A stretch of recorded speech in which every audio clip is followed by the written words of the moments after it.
سب سے پہلے آپ کو بتائیں گے پاکستان بھارت میں ہونے والے جونیئر ہاکی ورلڈ کپ سے دستبردار ہو گیا ہے۔ پاکستان ہاکی فیڈریشن نے جونیئر ہاکی ورلڈ کپ میں عدم شرکت کا FIH کو بتا دیا ہے۔ سیکرٹری PHF کا کہنا ہے کہ FIH کو پاکستان کے میچز کے لیے نیوٹرل وینیو کا آپشن دیا ہے۔ بھارت میں ان حالات میں جا کر کھیلنا کسی طور پر مناسب نہیں ہے۔ تفصیل جانتے ہیں نمائندہ جیو نیوز سہیل عمران سے۔ سہیل، مزید کیا پتہ چلا ہے؟ پاکستان ہاکی فیڈریشن نے کیا کیا ہے فیصلہ؟ جی ابھی کچھ دیر پہلے پاکستان ہاکی فیڈریشن کے صدر طارق بگٹی اور سیکریٹری رانا مجاہد سے ہماری بات ہوئی اور ان دونوں نے اس بات کی تصدیق کی ہے کہ انٹرنیشنل ہاکی فیڈریشن کو خط لکھ دیا گیا ہے جس میں بتایا گیا ہے کہ بھارت میں ہونے والا جو جونیئر ہاکی ورلڈ کپ ہے اس میں پاکستان شرکت نہیں کرے گا۔ ریاست تامل ناڈو میں یہ ٹورنامنٹ کھیلا جانا ہے 28 نومبر سے 10 دسمبر تک، اس میں پاکستان ٹیم شرکت نہیں کرے گی اور اس کی وجہ یہی بتائی گئی ہے کہ جو موجودہ حالات ہیں جو اس میں کسی طور پر یہ مناسب نہیں ہے کہ پاکستان جونیئر ہاکی ٹیم کو کھیلنے کے لیے بھارت بھیجا جائے، اس لیے منتظمین کو اس حوالے سے آگاہ کر دیا کہ پاکستان ودڈرا کرے گا، پاکستان نہیں کھیلے گا۔ رانا مجاہد جو سیکریٹری ہیں PHF کے، انہوں نے ہمیں اس بات کے بارے میں بتایا کہ خط میں یہ بھی لکھا گیا ہے کہ نیوٹرل وینیو کا جو آپشن ہے وہ موجود ہے۔ انہیں پیشکش کی گئی ہے کہ اگر پاکستان کے میچز کسی نیوٹرل وینیو پر کرائے جاتے ہیں، ان کا انعقاد کیا جاتا ہے، تو اسی صورت میں Pakistan junior hockey world cup میں شرکت کرے گا۔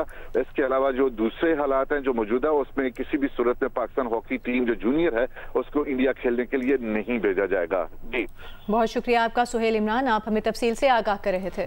آج کی ایک اور اہم خبر، وفاقی کابینہ نے TLP پر پابندی لگانے کی منظوری دے دی۔ TLP پر پابندی کی منظوری وزیر اعظم شہباز شریف کی زیر صدارت وفاقی کابینہ کے اجلاس میں دی گئی۔ ذرائع کا کہنا ہے کہ کابینہ نے ضابطے کی کارروائی کے لیے وفاقی وزارت داخلہ کو احکامات جاری کر دیے ہیں۔ حکومت پنجاب نے TLP پر پابندی لگانے کی سفارش کی تھی۔ اس سے پہلے TLP پر پابندی کے لیے وزارت داخلہ نے سمری وفاقی کابینہ کو بھیجی تھی جس میں کہا گیا تھا کہ TLP پر نفرت انگیز تقاریر کرنے پر پابندی عائد کی جائے۔ TLP فرقہ وارانہ انتہا پسندی اور تشدد میں ملوث ہے۔ TLP بین الاقوامی تعلقات خراب کرنے کا باعث بنی۔ TLP نے امریکہ فرانس کو ٹارگٹ کیا۔ TLP کے حالیہ مظاہروں میں 6 افراد زخمی ہوئے، 1 پولیس اہلکار شہید اور 47 پولیس اہلکار زخمی ہوئے۔ بعض اہلکار عمر بھر کے لیے معذور ہو گئے۔ پنجاب حکومت کی جانب سے ایک ہفتہ قبل TLP پر پابندی کا ریفرنس بھیجا گیا تھا۔ وزیر اطلاعات پنجاب عظمہ بخاری کا کہنا ہے کہ رضوی برادران کو جلد گرفتار کر لیں گے۔ اگر کسی نے دوبارہ مارکہ آرائی کرنے کی کوشش کی تو پھر وہ ناکام ہوں گے۔ TLP کو فائننس کرنے والوں کی فہرست بن چکی ہے۔ پنجاب میں کسی بھی طرح کا اسلحہ لائسنس اب جاری نہیں ہوگا۔ 1 ماہ میں غیر قانونی اسلحہ پولیس کو دے دیں ورنہ سخت ایکشن لیا جائے گا۔ صوبے میں دفعہ 144 نافذ ہے۔ کسی نے مارکیٹیں بند اور ٹرانسپورٹ روکنے کی کوشش کی تو دہشت گردی کے پرچے کٹیں گے۔ عثمان احمد بھٹی کی یہ رپورٹ دیکھیے۔ وزیر اطلاعات پنجاب عظمہ بخاری کی لاہور میں پریس کانفرنس، پولیس کے خلاف استعمال ہونے والا اسلحہ، کی لگے ڈنڈے، غلیلے، پسٹلز کی تصاویر اور پولیس اہلکاروں پر فائرنگ کی ویڈیوز بھی دکھائیں۔ عظمہ بخاری نے کہا کہ پرامن غزہ مارچ میں پولیس اہلکاروں کو شہید اور زخمی کیا گیا۔ پولیس سے 2021 میں جو اسلحہ اور سامان چھینا گیا تھا وہ 2025 میں استعمال ہوا۔ دونوں بھائیوں کی گرفتاری جلد کر لیں گے۔ گرفتاری کی بات ہے تو گرفتاری بہت جلد، میں نے جیسے کہا کہ ہو جائے گی۔ دیکھیے انسانی جانوں کا نقصان کیے بغیر گرفتاری کرنی ہے۔ اگر کوئی انسانی جانوں کو ڈھال بنا کر کوئی کہیں پر موجود ہو اور وہ بار بار کچھ ایسے سٹیپس لے رہا ہو جس سے ایک اشتعال انگیزی اور خون ریزی کا خدشہ ہو، تو پنجاب حکومت ہو یا کوئی بھی حکومت ہو اس کو کم سے کم جو ہے نقصان کے اوپر اپنا ٹارگٹ اچیو کرنا ہوتا ہے اور انشاءاللہ تعالیٰ ہم اسی کی طرف جا رہے ہیں۔ عظمہ بخاری نے کہا کہ امن و امان کے قیام کے لیے خصوصی اقدامات کیے جا رہے ہیں۔ 28 اسلحہ ڈیلرز کے لائسنس منسوخ کر دیے۔ بغیر لائسنس اسلحہ رکھنے والے افراد 1 ماہ کے اندر اسلحہ پولیس کو جمع کرائیں۔ کوئی نیا اسلحہ لائسنس جاری نہیں کیا جائے گا۔ سیکیورٹی کمپنیاں ہیں، ان کا بھی لائسنس کتنا ہے وہ بھی ہمارے پاس ریکارڈ ہے۔ مختلف اداروں کے نام پہ کتنا رجسٹرڈ اسلحہ ہے وہ بھی ہمارے پاس ریکارڈ موجود ہے، اور یہ تمام ریکارڈ جو ہے نادرا کی مدد سے اس کو آن لائن کیا جا رہا ہے۔ تو یہ پاکستان کی تاریخ کا وہ سب سے امپورٹنٹ کام ہے جس کے اوپر کبھی کسی حکومت نے توجہ نہیں دی۔ اور میں دوبارہ بتا دوں کہ پنجاب میں کسی بھی طرح کا اسلحہ لائسنس اب جاری نہیں ہوگا۔ یہ کیٹیگورک فیصلہ ہے۔ عظمہ بخاری نے کہا کہ جو لوگ پنجاب میں غیر قانونی طور پر موجود ہیں انہیں اپنے ملکوں میں جانا ہوگا۔ KPK کے وزیر اڈیالہ کے مجاور ہیں اور ٹک ٹاک پر بانی کی تصاویر صاف کر رہے ہیں۔ کیمرامین اشرف ننکانوی کے ساتھ عثمان احمد بھٹی، جیو نیوز، لاہور۔ بریک کے بعد آپ کو بتائیں، وزیر اعظم شہباز شریف نے صنعتوں اور کسانوں کے لیے بڑا اعلان کر دیا۔ آئندہ 3 سال تک پورا سال صنعتی اور زرعی شعبے کو اضافی بجلی 22 روپے 98 پیسے فی یونٹ فراہم کی جائے گی۔ صنعتوں اور کسانوں کو نومبر 2025 سے اکتوبر 2028 تک رعایتی قیمت پر اضافی بجلی ملے گی۔ صنعتی شعبے کو 34 روپے اور زرعی شعبے کو 38 روپے پر ملنے والے یونٹس کی قیمت کم کر کے اضافی یونٹس فراہم کیے جائیں گے۔ روشن معیشت بجلی پیکج کے تحت فراہم کی جانے والی بجلی کا بوجھ گھریلو صارفین یا کوئی اور دوسرا شعبہ نہیں اٹھائے گا۔ صنعتی اور زرعی شعبے کے ماہرین سے ملاقات میں وزیر اعظم نے کہا کہ گزشتہ برس سردیوں میں دیے جانے والے پیکج کے تحت صنعتی اور زرعی شعبے نے 410 گیگا واٹ اضافی بجلی استعمال کی۔ اس کی بدولت صنعتوں کا پہیہ چلا، برآمدات میں اضافہ ہوا، روزگار کے مواقع پیدا ہوئے۔ صنعت اور تجارت کے شعبے ترقی کریں گے تو ملک کو قرضوں سے نجات ملے گی۔ وزیر اعلیٰ خیبر پختونخوا سہیل آفریدی کا کہنا ہے کہ خیبر پختونخوا کو دی گئی بلٹ پروف گاڑیاں سیکنڈ ہینڈ تھیں۔ KP پولیس اتنی گئی گزری نہیں کہ انہیں کوئی کباڑ چیز دے دیں۔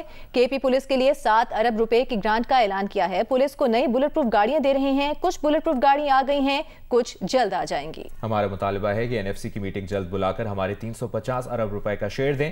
ایک سوال پر وزیر اعلیٰ KPK نے کہا کہ سیکیورٹی معاملات پر وزیر اعظم نے کوئی میٹنگ نہیں بلائی اور نہ انہیں بلائے۔ KPK کے انکار کے بعد بلوچستان کو دی جانے والی بلٹ پروف گاڑیاں سندھ نے مانگ لی۔ محکمہ داخلہ سندھ نے وفاقی حکومت کو خط لکھ دیا۔ خط میں کہا گیا ہے کہ غیر ملکی مہمانوں، VVIPs، معزز شخصیات کی سیکیورٹی کے لیے گاڑیوں کی ضرورت ہوتی ہے۔ صوبے میں پیش کی سیکیورٹی اقدامات کے لیے بلٹ پروف گاڑیوں کی ضرورت ہے۔ آگے بڑھتے ہیں اور آپ کو بتاتے ہیں پنجاب پولیس سلیمہ خان کے وارنٹ گرفتاری کی تعمیل کرانے اسلام آباد ہائی کورٹ پہنچ گئی۔ SDPO اظہر شاہ نے وارنٹ گرفتاری کی تعمیل کرا دی۔ اس سے پہلے میڈیا سے گفتگو میں علیمہ خان نے کہا کہ 22 نومبر 2024 کا یہ کیس ہے جس پر وارنٹ گرفتاری جاری ہوئے۔ احتجاج ہر پاکستانی کا حق ہے اور ان پر بھی یہ مقدمہ قائم کیا گیا۔ مقدمے میں لکھا ہے کہ میں نے کہا کہ پرامن احتجاج کریں، پرامن احتجاج کسی طور پر غیر آئینی نہیں ہو سکتا۔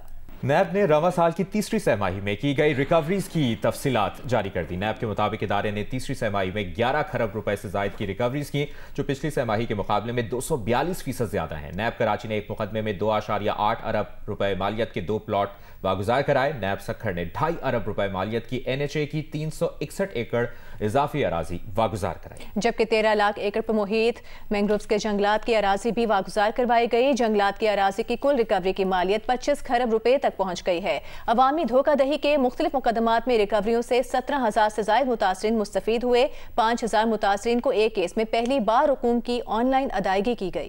جمادی الاول کا چاند نظر آ گیا، کل 1 جمادی الاول ہوگا۔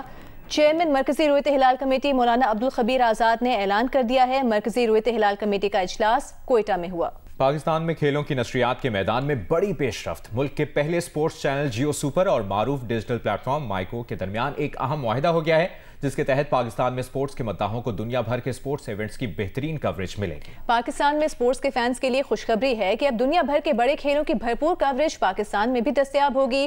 ملک کا پہلا سپورٹس چینل جیو سپر اب دکھائے گا English Premier League, Wimbledon, Formula E, World Squash Federation, PSA squash, Zimbabwe cricket اور کراٹے کامبیٹ سمیت کئی عالمی ایونٹس۔ اس سلسلے میں جیو سپر اور مائیکو کے درمیان ایک اہم شراکت داری ہو گئی ہے۔ اس شراکت داری کی بنیاد پر یہ تمام مقابلے مائیکو اور جیو سپر پر براہ راست نشر کیے جائیں گے تاکہ شائقین ٹی وی اور ڈیجیٹل پلیٹ فارمز پر ایک ساتھ سپورٹس کے بہترین ایکشن سے لطف اندوز ہو سکیں۔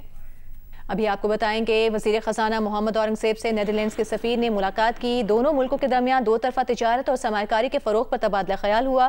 وزیر خزانہ محمد اورنگزیب نے پاکستان اور نیدرلینڈز کے درمیان تاریخی تعلقات کو سراہا اور کہا پاکستان نے معاشی استحکام کی جانب کامیاب منتقلی کی ہے۔